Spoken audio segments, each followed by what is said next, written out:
Welcome back to our Frost to Bloom garden. What started as a small container garden on our deck has grown into raised beds, a greenhouse, and now dreams of an even bigger garden future. It's been a journey, season by season, from frost to bloom. This winter was mild, at least by Minnesota standards, with little snow, and when it came, it didn't linger long. Still, even in the quiet of winter, the garden was calling. We began with small but satisfying work, cleaning the greenhouse, tucking away the holiday decorations, and moving in the growing shelves and garden supplies that last year had taken over our house. Having this dedicated space feels like a little luxury. No more seedlings on every windowsill or supplies crammed in corners. Instead, a feeling of preparedness and being on top of things has permeated the garden.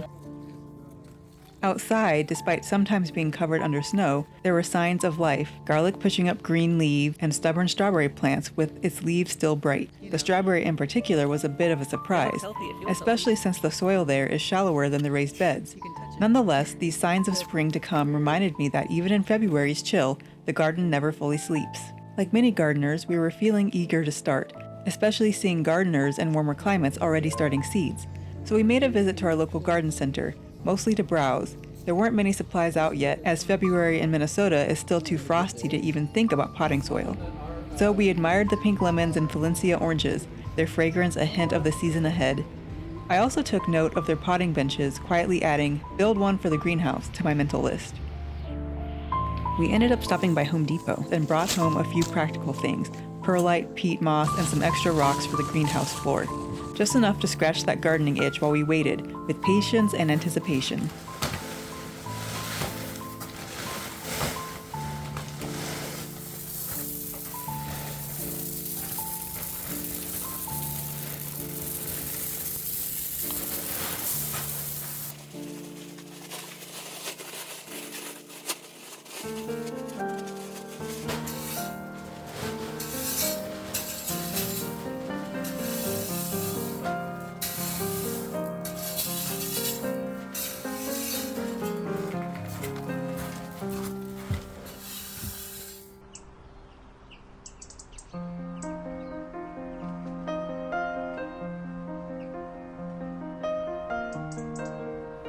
March arrived in full Minnesota fashion, with a snowstorm. We got 12 inches of fresh snow, transforming the garden into a winter wonderland. This is why we call it the Frost to Bloom garden.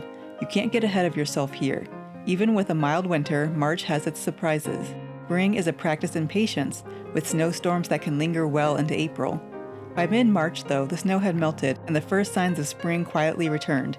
We walked the garden, assessing what winter had left behind and taking notes of repairs to come. Some of our irrigation lines were damaged, and the deer fencing needed mending. A hole in one section, and at the front of the garden, the fencing had come completely loose.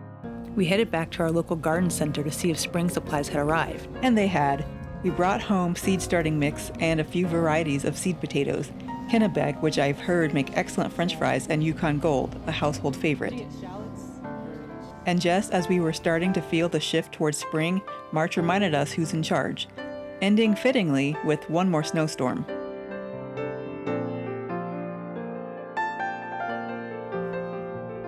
And then April arrived with a little mischief of its own, an April Fool's Day snowfall. The snow itself wouldn't have been much trouble, except we had already moved our 2 citrus trees, a Meyer lemon and lime, into the greenhouse. After spending the winter indoors, they were eager for real sunlight and warmer days, so we brought them out at the end of March, only to be met with another cold snap. To keep them safe, we set up heaters near the pots and wrapped them in protective covers. Thankfully, they pulled through just fine. Once the snow melted, we were finally able to step into the garden and get planting in earnest. This year, our last freeze came on April 7th, but even then, we were still facing cool weather. With the greenhouse, though, this hasn't been as much of an issue. During the day, it heats up quickly, sometimes running 20 degrees warmer than outside, and occasionally even tipping towards 100 degrees Fahrenheit under the strong sun. It gives us a cozy place to work when it's still too brisk outdoors, and we've added a fan to help keep it from overheating on warmer days. But as soon as night falls, the temperature drops just as quickly. That's why we haven't been able to start seeds earlier. They wouldn't survive the cold nights. We're already thinking ahead to next year and considering a proper heating system so we can jumpstart the season as early as February or March, like more experienced growers. By April 5th, we rolled up our sleeves and dug into planning. We sorted through seeds, some new, some saved from last year, and mapped out a rough garden plan, marking which crops needed an early start. Lists were made, priorities set. With that, I got to work filling the seed starting trays.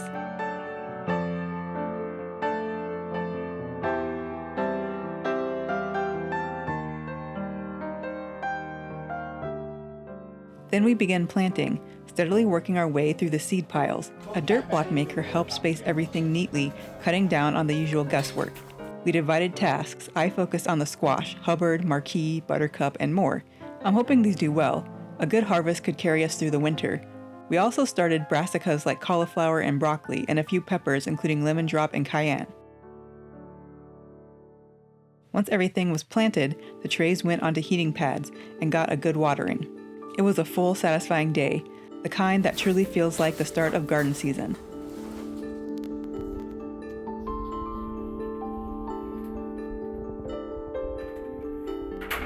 The next day, we kicked things off with lunch in the greenhouse, a frozen pizza, before diving back into planting. That's one of my favorite things about having a greenhouse, getting to enjoy the green space and outdoors even when the weather is still cool. Right now, the greenhouse is in full production mode, but once the seedlings head out to the beds, it'll turn into a peaceful spot to relax and soak in the season. Even with the dedicated space, we ran into a few challenges. We didn't quite have enough heating mats or shelves for all the seeds we started, so we got creative, using potting mats to hold our seed starts. I filled tray after tray, and we kept rearranging to make everything fit. My mom focused on planting out the tomatoes. We're planting lots of varieties this year, including blueberry, champagne bubble, and brandywine. Meanwhile, I tackled onions and leeks. Starting onions from seed this late is a bit of a gamble, but we'll see how they do. We also have some shallot starts waiting to be direct sown once the soil warms up. While we worked inside the greenhouse, the guys got started on building more raised beds. We're planning to add 5 beds on either side of the greenhouse, which should really expand our growing space and hopefully our harvest. Watering has been its own balancing act. With the greenhouse heating up so quickly, we found moisture evaporates fast, so it's been a bit of a dance to keep everything hydrated. We picked up some spray bottles from Dollar Tree last year. They were in the $5 section, and they've become our go-to tool. The small bottles weren't cutting it, and the watering can spilled everywhere, so these have been a game changer. On the 11th, we made a run to Menards for supplies. The garden section was full of tempting blooms, and we brought home some hostas to help revitalize the sloped part of our yard, which tends to flood. That area's been taken over by weeds, so we're hoping the hostas will help stabilize and beautify it. We also spotted some interesting fruit trees, plums, persimmons, apples, all varieties that should do well in our climate.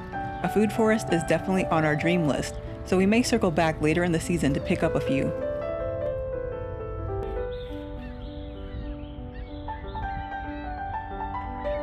And then, of course, I had my eye on some really nice rain barrels.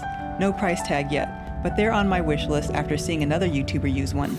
We also stocked up on fertilizer, including a citrus-specific spike that should help our Meyer lemon and lime tree bounce back from their tough winter indoors, plus some chicken manure and mushroom compost. Finally, we grabbed extra netting and chicken wire for garden repairs.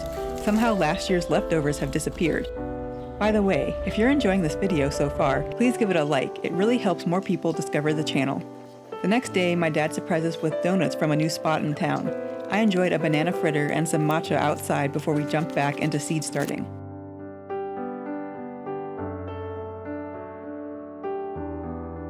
We were happy to see some of our seeds sprouting, a handful of squash and even some cauliflower already peeking through.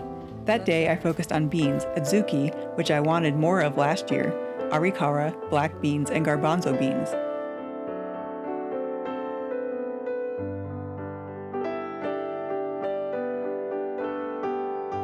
By this point, we'd run out of trays and were scavenging around the house for anything that might work. We improvised with spare boxes, lining them with tarp to hold the soil. It actually turned out to be a pretty cost-effective solution, something I might use again in the future.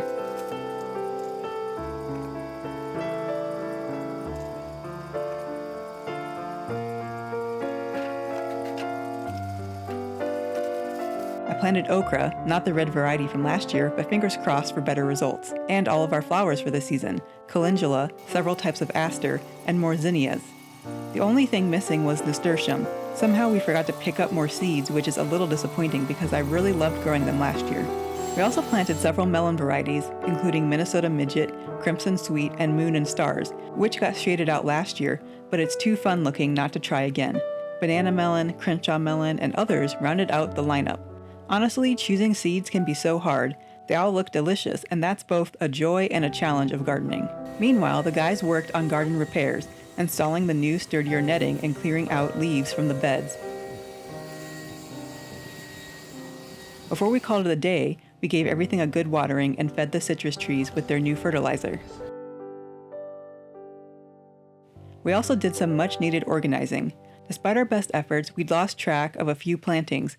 Multiple people working at once meant some things weren't crossed off the list, and we ended up second-guessing ourselves. I decided to start writing the year on each seed packet so we can keep better track moving forward. My mom and I went through our list to make sure everything was accounted for. After such a productive stretch, we took it easy on Sunday and enjoyed a meal in the greenhouse.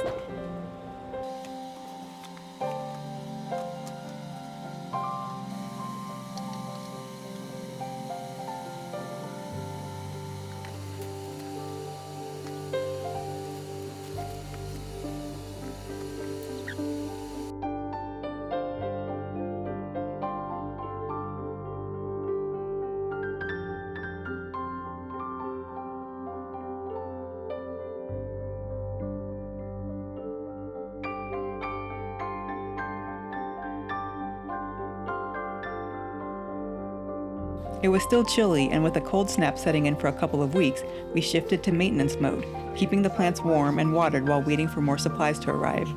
During this time, the guys also built a temporary stair for the greenhouse, though one of our summer projects will be adding a permanent step to make it easier to get in and out. On the 19th, we checked on the progress of our seed potatoes. We'd kept them in the greenhouse for a few weeks. I heard that cool temperatures would help them form islets. So far, they still had room to grow.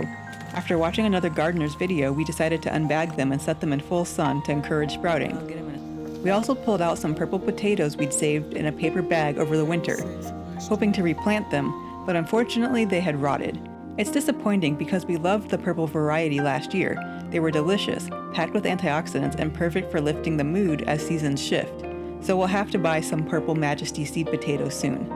This year, I'm really hoping for a strong potato harvest, and we're doing all we can to set ourselves up for success. After a quick lunch, we checked on the seedlings. By this point, some onions had emerged, along with more squash varieties. Out in the garden beds, we spotted the garlic holding steady, a cheerful pop of green among the resting soil. Our raspberry canes were beginning to bud, and I was happy to discover even more strawberry plants had survived the winter, both in the raised beds and grow bag. It was finally warm enough for some serious yard cleanup. My mom and I started with the retaining wall, pulling out weeds and clearing away dead growth. After a while, my dad and brother joined in, gathering up the river birch branches that always seem to litter the yard, while my brother took on the leaf blowing. We're planning to mulch all this brown matter later to cover the raised beds. Nothing wasted. I wandered over to check on the strawberries planted in the wall gap and was pleased to see they'd survived too. I'm dreaming of adding even more flowers or maybe wild strawberries here to make it a really beautiful space. I even grabbed a few fun shots of my brother leaf blowing from that angle. Next, my mom and I tackled the leftover green waste, old planters, and a bit of garden clutter from last season. We actually uncovered a few extra planters we'd forgotten about, a small win. After that, we did some weeding, because even though it's not quite warm enough to get our plants in the ground, that doesn't stop the weeds. We found some early spring burdock root, a wild edible I had fun foraging last fall, and a patch of ground ivy, another edible from the mint family. I gave it a quick taste, to my mom's dismay since I didn't wash it first, but hey, it's organic. We left it to keep growing and might forage some later for salads. I'm also keeping an eye out for wild violets this year. I'd love to try making violet ice cream if we find enough. We wrapped up the afternoon with a greenhouse break, watering the seedlings and misting the leaves of the citrus trees, which we've learned helps keep them happy. I also cracked open a botanical book from 1905 that we'd been using as a greenhouse prop. My mom collects old books, but it hadn't crossed my mind to actually read it. Inside were interesting illustrations and explanations of seeds and plants, though it was a bit funny that the book said there were still some parts of how seeds start that were a mystery.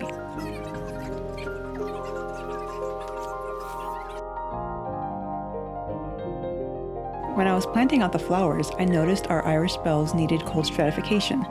I soaked the seeds for a few hours, then tucked them into a damp paper towel and placed them in the fridge. Just in time, since they need 2 to 4 weeks of cold. That will put us right up to when the soil is workable here. In the garden, the potatoes were showing more eyes, getting closer to planting ready. Our citrus trees were also perking up, pushing out new leaves, a huge relief after their rough winter indoors. I'd been especially worried about the lime tree. Curious if we were on track for blooms, I did some research and learned that Meyer lemon trees typically bloom late winter to early spring, with a possible second flush in late spring to early summer. After that, fruit can take 6 to 9 months to mature. For now, our trees are focused on building leaf and root strength in the warmer sun, so fingers crossed for blossoms soon. By the last week of April, most of our squash seedlings were growing strong, and the first flower sprouts had appeared. We were also seeing azuki beans and okra break through the soil.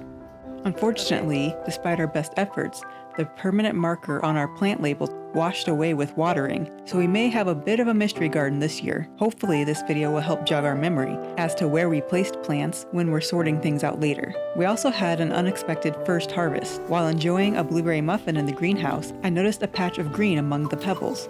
Tiny radish greens sprouting where we'd accidentally dropped seeds a few weeks ago. They weren't going to form full bulbs, but I counted them as microgreens, gave them a good rinse and tossed them into a salad. A very surprising April harvest. We spent the afternoon filling our resupply of growing pots with seed starter and moving our raised beds and other yard debris out of the way because the National Weather Service warned the Twin Cities were at a 4 out of 5 moderate risk for tornadoes the next day, so we took precautions. It would be the first real test of our greenhouse, because despite the fact we got tons of rain last year, we barely had any severe weather. Luckily, the storm split and passed around us, though a small EF1 tornado did touch down about 30 minutes south, causing minor damage to a farm. After the stormy weather, the next day was gorgeous. With the frost threat fading, we hooked up the water hose and gave the garden a deep watering. The greenhouse soil had been drying out faster than expected, so this was a much-needed drink for the seedlings. Though unfortunately, along the way, a few had already wilted from the heat and lack of water, despite our efforts. By this point, more flowers were sprouting as well as most of our azuki beans. A few other bean types were starting to sprout as well, though the water washed off the labels, making it difficult to know which varieties. I was also surprised to discover small blooms on 3 branches of our lime tree, something I hadn't expected, especially ahead of the lemon tree, given how much harder the lime tree struggled over the winter. But nature proved me wrong. One of my new favorite greenhouse rituals has become gently rubbing the citrus leaves between my fingers, releasing the soothing scent of lemon and lime oils. We wrapped up April by uppotting our yellow scallop squash and northern Georgia squash, tidying the green stalk planter, and admiring the new greenhouse steps my dad had been working on. As the month closed, we treated ourselves to ice cream in the greenhouse, soaking in the quiet before the busy weeks of May. Looking ahead, we're excited to try square-foot gardening this season, hoping it will help us maximize our space and bring more order to the garden. With everything finally set up, we can focus on correcting last year's planting mistakes, like better placement and improving succession planting for a continuous harvest. We're also planning to expand with more raised beds around the greenhouse, and maybe even take the first steps towards a small food forest. On top of that, we have a few upgrades in mind to beautify the space. Things like a privacy screen, some yard improvements, potting benches, and maybe even a greenhouse sink. Thank you so much for joining us at the start of another Frost to Bloom season. If you enjoyed this video, please consider subscribing. We'd love to have you with us for the rest of the journey. And if you're still in a gardening mood, check out these videos next. You can watch how we built this garden from the ground up and see the harvest we brought in during our first year. Remember, enchantment awaits. Life is just about finding it.